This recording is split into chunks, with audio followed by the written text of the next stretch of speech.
और चलिए खबरों में आगे बढ़ेंगे। प्रधानमंत्री मोदी के कार्यक्रम मन की बात का आज 100वां एपिसोड है। कार्यक्रम को 9 साल पूरे हो गए हैं। प्रधानमंत्री मोदी आज सुबह 11 बजे से मन की बात को संबोधित करेंगे। तो वहीं यूपी में 100वें एपिसोड पर खास तैयारी की गई है। करीब 60 मेहमान राजभवन में बुलाए गए हैं। ये वो लोग हैं जिनका जिक्र मन की बात के पिछले किसी न किसी एपिसोड में पीएम मोदी ने जरूर किया है।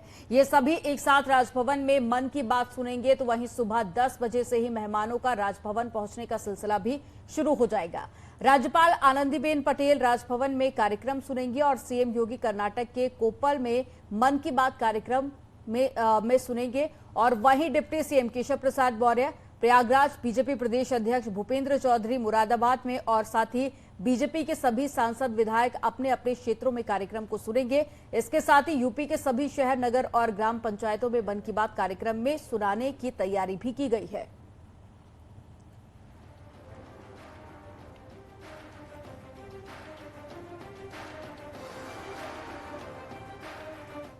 आगे बढ़ेंगे खबरों में। पीएम मोदी के मन की बात कार्यक्रम का आज 100वां एपिसोड है। यूपी सरकार ने इसके लिए विशेष आयोजन किए हैं।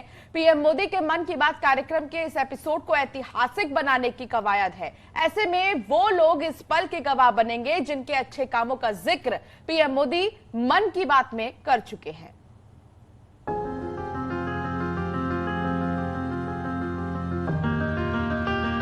प्रधानमंत्री नरेंद्र मोदी का रेडियो कार्यक्रम मन की बात लोगों के बीच में काफी लोकप्रिय है।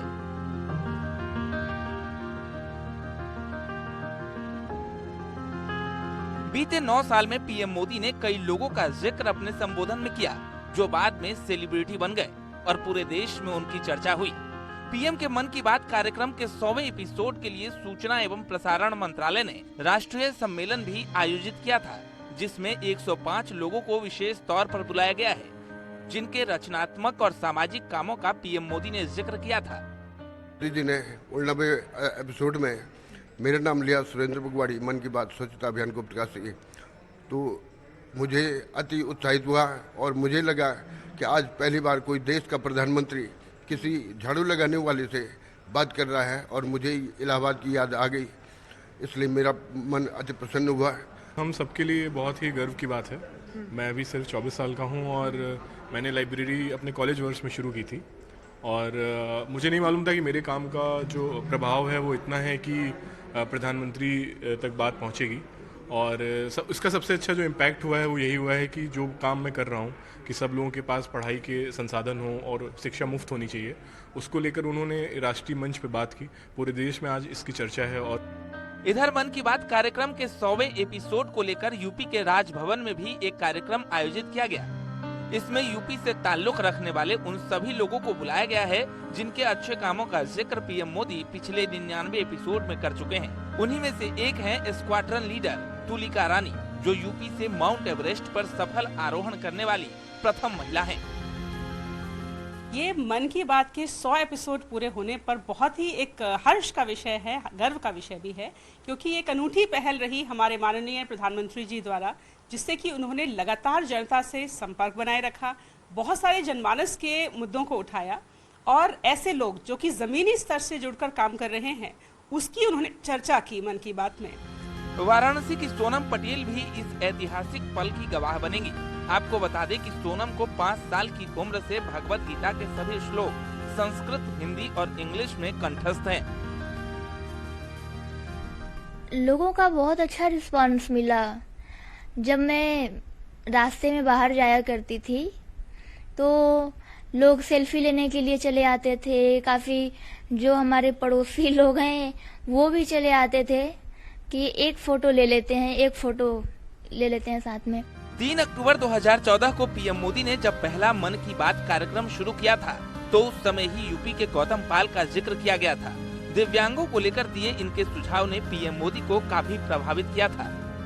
जब प्रधानमंत्री जी ने मन की बात में मेरा जिक्र करा तो मुझे लगा देश के प्रधानमंत्री ने हमारे अंदर एक ऊर्जा का संचार कर दिया है कि हमें भी जो है कुछ न कुछ दिव्यांगजनों के लिए, समाज के लिए करना चाहिए। तो मैं दिव्यांगजनों के लिए फिर एक तीव्र गति से काम करने लगा। आगरा के अशोक कपूर भी उन लोगों में शामिल हैं जिनसे पीएम मोदी ने मन की बात कार्यक्रम के दौरान बातचीत की थी। 100वें एपिसोड को लेकर बेहद उत्साहित अशोक कपूर को भी राजभवन बुलाया गया है। आपको कोरोना हुआ सबसे पहले, उसके बाद प्रधानमंत्री मोदी जी ने आपसे आह्वान किया कि लोगों की मदद करें, तो किस तरह मदद किया? बस देखिए, हम जैसे किसी को खाना वगैरह खिलाना या कहीं पर सामान भेज देना, भाई इन लोगों को खिला दो, या सिलेंडर वगैरह की जरूरत, ऑक्सीजन सिलेंडर की, वो भी हमने लोगों को प्रोवाइड की, अपने मिलने जुलने वालों जिनको हम जानते थे। दुनिया ने भारत के पॉन्डमैन की अनोखी कहानी भी पीएम मोदी के मन की बात के जरिए ही जानी थी। पॉन्डमैन बताते हैं कि पहले लोग तालाब और नाली की साफ सफाई में कोई फर्क नहीं समझते थे, लेकिन पीएम मोदी के नाम लेने के बाद से परिवार भी गर्व महसूस करता है। मेरे परिवार के लिए भी कि मैं कहीं ना कहीं अपने नाम की बजाय अपने काम के नाम से पहचान बनी है। और मेरा एक्चुअली नाम रामवीर तंवर है, लेकिन लोग पॉन्डमैन के नाम से जानते हैं क्योंकि मैं तालाबों की बात करता हूँ, तालाबों के लिए काम करता हूँ। गोरैयों के संरक्षण और उनका अस्तित्व को बचाने के लिए अनोखी पहल करने वाले वाराणसी के सरदार इंद्रपाल सिंह बत्रा भी मन की बात कार्यक्रम के इस विशेष पल के गवाह बनेंगे। आनंदीबेन पटेल जी ने इनवाइट किया है और इससे मुझे बड़ी खुशी है कि मोदी जी के इस कार्यक्रम में जो है हमको बुलाया गया और मैं अपने आप को बहुत सौभाग्यशाली मानता हूँ। वहीं आगरा के रहने वाले दो भाइयों कुंवर सिंह प्रधान और श्याम सिंह के काम की भी पीएम मोदी सराहना कर चुके हैं। दोनों भाइयों ने अपनी जमा पूंजी से पूरे गांव में शुद्ध पेयजल के पाइपलाइन डलवाई थी। पीएम मोदी ने मन की बात के दौरान फोन करके शाबाशी दी और कहा था, हमें नाज है तुम पर। बढ़िया लगा था, मेरे को कहा, मेरे गांव को, मेरे पूरे क्षेत्र को, मेरे आगरा जिले को भी बढ़िया लगा था। इतना के मोदी जी ने हमारे मतलब आगरा जिले के किसी व्यक्ति का नाम तो लिया, इतना बढ़िया लगा था कि उसी का कोई ठिकाना नहीं। पीएम मोदी की इस पहल का ये नतीजा है कि मौजूदा समय में सकारात्मक सोच से काम करने वालों की संख्या तेजी से बढ़ रही है। अब तो समाज में बेहतर काम करने वालों के बारे में पूरा देश जान रहा है। Bureau report, news 18।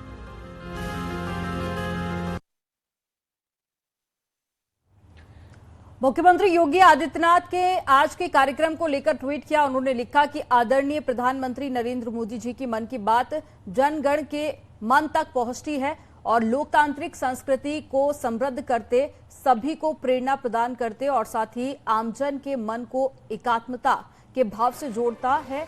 और इस कार्यक्रम में भारत के मन की बात भी होती है और इस कार्यक्रम के माध्यम से अनेक नवाचारों, विभिन्न सामाजिक सरोकारों एवं विविध मुहिमों को सशक्त मंच भी प्रदान हुआ है। सभी लोग प्रधानमंत्री जी की मन की बात के 100वें एपिसोड को अवश्य सुने और भारत के मन से जुड़े। जय हिंद। तो ये ट्वीट आपको दिखा रहे हैं, उत्तर प्रदेश के मुख्यमंत्री योगी आदित्यनाथ के द्वारा ये ट्वीट किया गया और उन्होंने बताया कि किस तरह से इसने देश की संस्कृति को आगे बढ़ाया और तमाम योजनाओं को एक मंच प्रदान किया। और इसी के साथ ही मुख्यमंत्री योगी आदित्यनाथ ने सभी से आज मन की बात सुनने की अपील भी की।